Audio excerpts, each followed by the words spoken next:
Clotilde et Andreas Pfeiffer. Est-ce que je suis contente de vous voir, les rencontres citoyennes à Vierzon.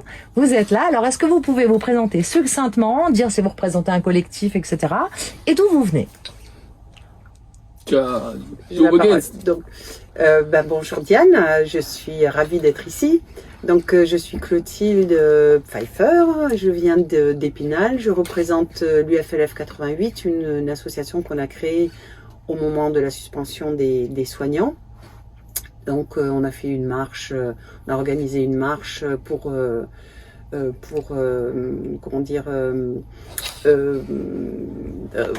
rallier la population, à expliquer à la population ce qui se tramait au niveau autour du Covid et de la vaccination, etc. Enfin pendant la crise Covid. Donc on a fait une marche d'Épinal jusqu'à Paris. Et de là, alors au départ c'était pour venir en soutien aux soignants suspendus et on a élargi notre cause à tous les suspendus et puis maintenant aux blessés des vaccinations et à la protection des enfants. Donc Épinal dans les Vosges. Épinal dans les Vosges. Ouais. Bonjour Diane, donc je suis Andreas, je connais bien Clotilde, je suis le mari donc on a fait la marche ensemble d'octobre jusqu'à novembre 2021, c'est-à-dire pour les soignants suspendus. Et ça, c'était l'origine d'avoir fait la première marche blanche en France, une marche de résistance. Et de là, il y a pas mal de marches de la résistance, de l'indignation qui sont déroulées. Je suis enseignant, donc j'enseignais à Épinal, maintenant j'enseigne un peu plus loin parce que j'ai été suspendu dans l'éducation nationale et après on m'a déplacé et on est venu à Vierzon. Pour quelle raison?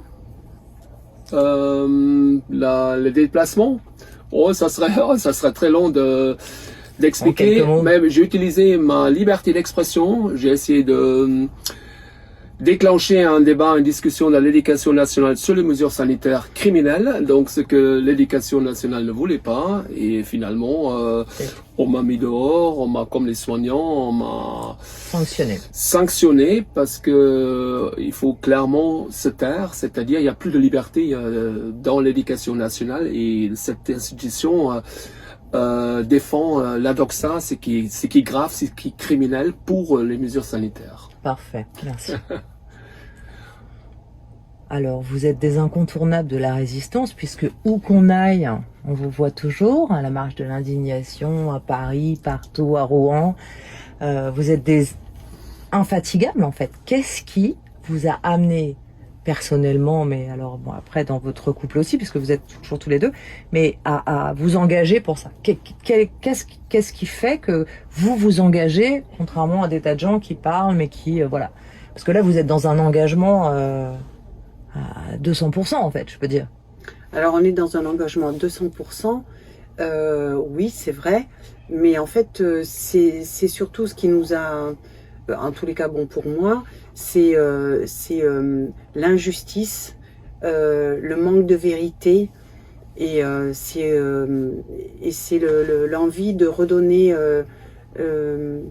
la parole à des personnes qui aujourd'hui ne peuvent plus s'exprimer ouvertement. On a perdu notre liberté, les gens perdent leur jugement, et c'est inciter aussi les gens à redonner, à remettre des mots sur l'impensable, à reprendre le contrôle un peu de leur vie et de leur liberté, de leur envie de se soigner, de reprendre le contrôle de leur vie en fait, et les aider à ça. Moi en tant que soignante, je vois aujourd'hui des gens un peu désespérés, en errance médicale, etc. Je suis pas médecin, je suis ostéopathe, donc je suis juste une petite partie du rouage, et je les vois en grande détresse, et j'ai envie de leur apporter notre soutien, même si à un moment donné on a été exclus de la société par ces mêmes personnes, mais qui, je pense, aujourd'hui voilà, s'en mordent les doigts, et ils souffrent suffisamment dans leur corps pour en rajouter encore une dose, on va dire, pour symboliser, quoi. On s'est levé, je pense, tout d'abord ensemble. Donc, ce ralliement de collectifs, d'associations, vient d'abord, ma femme est ostéopathe, elle est dans le soin. Et nous avons parlé au début pas mal de ces mesures, de priver les enfants de respiration, de les inciter à se faire injecter, c'est qui est carrément criminel parce qu'on a enfants meurent du Covid. Et on voulait protéger les enfants. Oui, on s'est levé pour les enfants. Et comme je suis enseignant, c'est ma passion aussi, l'enseignement. Et je ne pouvais pas concilier ma mission avec les ordres qui étaient imposés. Mais pourquoi? Il y a plein de profs qui font ça. Ça c'est... C'est quoi la différence en fait? Qu'est-ce qui bute comme valeur en fait? Je pense, c'est comme ma femme, on a un idéal de justice et c'est pas, comment dire, c'est pas vraiment le courage ou être téméraire, mais ça nous paraît tellement évident par une voie intérieure de protéger les enfants que, bien sûr, on voit les collègues qui m'ont dénoncé. J'ai eu affaire à des conseils de discipline, j'ai eu pas mal de soucis aussi de suspension, comme les soignants suspendus, mais c'est pas ça qui va nous freiner vis-à-vis des collègues qui essayent de, comment dire, de suivre uniquement ce qu'on leur dit. Pourquoi ils font ça? Ils sont certainement peur, ils adhèrent à une propagande, à des ordres. On leur a mis dans la tête un enseignant, un fonctionnaire, il doit défendre l'État et les institutions, quoi qu'il arrive. Là, j'ai eu donné l'exemple tout à l'heure en conférence. On m'a dit aux ressources humaines à Nancy, mon nouveau chef d'établissement me l'a dit aussi, même si les enfants, j'ai apporté des statistiques, même si des enfants meurent de l'injection, vous êtes protégés. Et ça, c'est grave. Qu'on peut pas, que des gens qui sont dans une mission éducative et pédagogique critique, qu'ils n'ont plus de discernement, n'ont plus de responsabilité, de conscience, parce qu'on leur a dit d'exécuter uniquement une doxa. Et ça, c'est grave. Il faut leur donner le courage de faire autrement. Donc voilà, c'est ça qui nous unit. C'est d'abord une mission. Vous auriez pu avoir peur aussi tous les deux, parce que perte de revenus, perte d'emploi, enfin c'est très critique pour vous aussi. J'imagine que vous n'êtes pas rentier, vous n'avez pas des milliards sur votre compte en banque. Alors si, justement. Oui, non, donc, mais en fait, c'est pas du courage, c'est pas la peur, comme on disait tout à l'heure. C'est l'envie le besoin de justice. Et après, ce qui est important pour nous, c'est qu'on s'entende bien et qu'on soit solidaire. Après, on peut affronter toutes les situations. Le reste, c'est pas grave. Nous, on n'a pas perdu notre santé. On n'a pas perdu, on perd pas de choses graves, c'est que du matériel. Si on doit vendre notre maison, on la vendra. Je veux dire, c'est pas grave. On achètera un beau camping-car. C'est pas grave. Mais c'est pas pour moi. Ça veut dire que le matériel passe derrière vos valeurs en fait. Ah oui. Sinon, si on vous contraignait à faire ce que vous ne voulez pas, vous sentiriez quoi? Déshonoré. J'aurais par exemple, moi personnellement, je porte aucun jugement sur les personnes qui ont fait des faux sur les vaccinations. Ils avaient leurs raisons et je les respecte complètement. Parce qu'une maman qui est toute seule pour élever ses enfants et qui peut plus travailler, effectivement, le matériel compte beaucoup. Nous, on n'a plus d'enfants à élever, on n'est plus que tous les deux, à part notre chat. Je veux dire, bon, voilà, c'est pas, c'est pas important. Mais oui, je me serais sentie très très mal, plus en coordination avec mes valeurs, donc j'aurais pas pu faire un faux. Et justement, j'ai envie de porter cette voie-là, de pas faire un faux, justement pour dire non, je lutterai quoi qu'il en coûte. C'est une façon de rester vous-même en fait. Ouais, voilà. Donc c'est ce que ce que j'ai appris, une des valeurs de mon éducation, c'est être droit devant soi-même.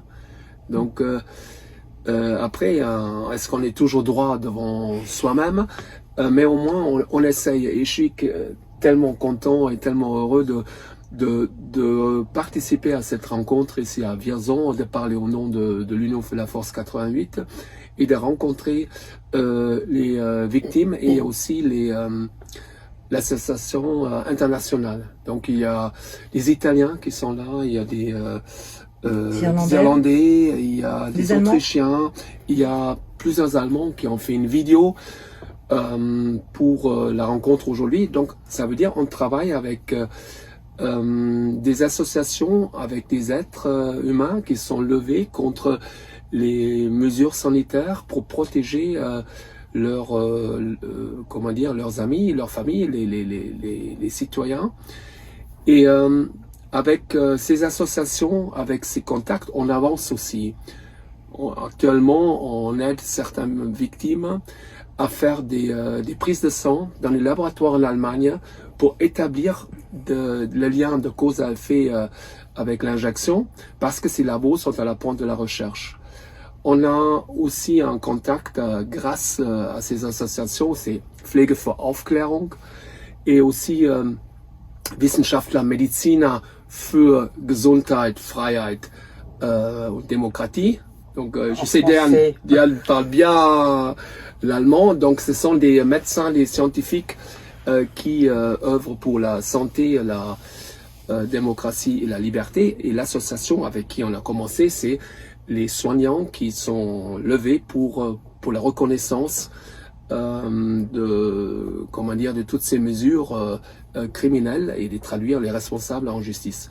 Donc on peut apporter quelques pistes aux victimes avec qui on est très proches et sont devenus des amis maintenant. Et on continue notre chemin pour qu'il y ait une reconnaissance pour tout le monde. Et c'est ça aussi le but. On est là pour que les responsables soient traduits en justice, pour qu'il y ait, on espère, un traitement ou des traitements qui sont possibles, parce que moi, enfin, vous connaissez mieux là-dedans, de trouver des possibilités de traitement pour apporter un mieux. Ok, alors évidemment vous pensez que ces rencontres citoyennes sont importantes, mais en quoi, en quelques mots, qu'est-ce qu'elles apportent en fait? Ce qu'elles nous apportent, en tous les cas déjà sur un plan personnel, parce que quand on travaille au quotidien, on est un peu dans l'isolement. Quand on se retrouve, moi dans mon cabinet, je vois beaucoup d'effets secondaires et en fait, on perd un peu de la dynamique, de la stimulation au fil du temps. Et là, de retrouver des personnes qui sont dans la recherche, qui sont ils nous apportent des éléments supplémentaires, ça ravive un peu cette petite braise qu'il y a au fond de nous, et ça ravive la flamme, et moi ça me rebooste à un point infini. Après on retrouve des belles personnes qu'on a connues au fil du temps, toi notamment, et puis d'autres, plein de personnes qu'on n'aurait jamais connues avant, et pas autrement en fait. Et puis voilà, des victimes qu'on côtoie, des médecins, des scientifiques, des journalistes comme Corinne Lalo que j'adore, et voilà, plein d'autres personnes, et ça nous apporte au niveau à la fois sur un plan personnel et à la fois sur un plan aussi plus professionnel, on va dire, enfin si je peux, en toute modestie, parce que moi tout ce qui est traitement et tout, eux ne sont pas non plus sûrs de leur traitement. Enfin, pour le moment, il n'y en a pas de toute manière. Donc, voilà. Ouais, moi aussi, j'étais très content de retrouver des amis avec qui on partage vraiment les mêmes valeurs. On a eu la vidéo de Britta. On était au mois de novembre en Autriche, à Vienne, pour faire une action avec une association qui s'occupe des victimes à Vienne, Impfopfer Info.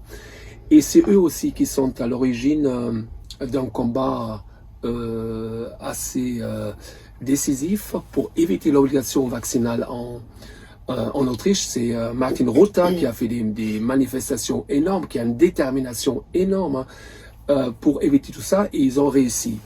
Et j'en ai rencontré aussi Nini et Jean-Pierre tout à l'heure, qui ont fait la marche de la résistance de Périgueux jusque dans le Vercors, sur 600 km, auquel on a participé à la fin, Sur un chemin de résistance, parce qu'on est arrivé à la grotte de la Luire après 6 semaines, après 600 km, pour dire ces résistants nous ont laissé un message. On n'a pas comment dire, pas le même profil, on n'est pas, vit pas dans la même époque, mais ils nous ont laissé un message. Et là, je crois très fort. Et j'étais content aussi de retrouver Emmanuel, mon frère d'armes, qui est enseignant en Belgique, qui a été suspendu, bon, il était radié parce qu'il a défendu ses élèves. Il s'est opposé au masque et contre l'injection. Donc, c'est vraiment une belle rencontre avec une énergie, une synergie. Et ce soir, ça sera la fête. Ok. Alors, une dernière question. Je vous donne une baguette magique. Vous pouvez changer une chose pour un changement de paradigme dans les années à venir. Ce serait quoi?